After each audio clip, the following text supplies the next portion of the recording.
আজকের দিনটি একটি ঐতিহাসিক দিন এজন্য যে শেখ হাসিনা তার রাষ্ট্রীয় এবং দলীয় বাহিনী নিয়ে দেশব্যাপী দীর্ঘ 15 বছর ধরে গুম খুন এবং হত্যাকাণ্ড চালিয়েছে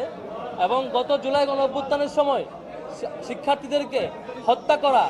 আগুনে পুড়িয়ে মারা, ক্রস ফায়ার দেওয়া, গুম করে নেওয়া এবং যে সকল রেকর্ড ফাঁস হয়েছে আপনারা দেখেছেন, সবকিছু প্রমাণ সাপেক্ষে প্রমাণ পেয়ে স্পেসিফিক কয়েকটা অভিযোগের ভিত্তিতে সবগুলো হত্যাকাণ্ডের বিচার আজকে হয় নাই, শুধুমাত্র কিছু হত্যাকাণ্ডের বিচার আজকে হয়েছে। আজকের বিচারের মধ্য দিয়ে শেখ হাসিনা এবং সাথে আরো একজনের যে ফাঁসির রায় ঘোষণা হয়েছে, এতে আমাদের শহীদ পরিবার কিছুটা খুশি হলেও আমাদের আরো অসংখ্য মামলা যেগুলো এখনো পেন্ডিং রয়ে গেছে, অথচ এই ইন্টারিম গভর্নমেন্ট ক্ষমতায় আসার দীর্ঘ সময় পার হয়ে গেছে, যেখানে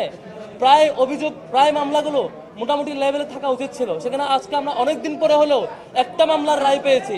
আজকে একটা রায় পাওয়ার মধ্য দিয়ে আমরা অন্তত এইটুকু খুশি যে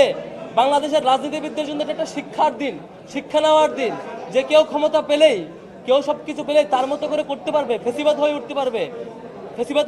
পারবে এবং ফেসিবাদ হয়ে উঠলে যে তার পরিণতি চূড়ান্ত পরিণতি হয়, সেটা একটু শিক্ষা নেওয়ার দিন আজকে। ডাকসুর জায়গা থেকে আজকে আমরা এখানে আসছিলাম এবং আমরা পুরো রায় শুনেছি।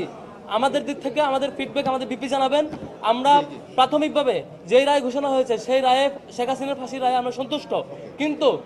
সাথে যে পুলিশের আইজিপির যে রায় দেওয়া হয়েছে সেই রায়ে আমরা সন্তুষ্ট না। সেই রায়, যে অপরাধের মাত্রা এবং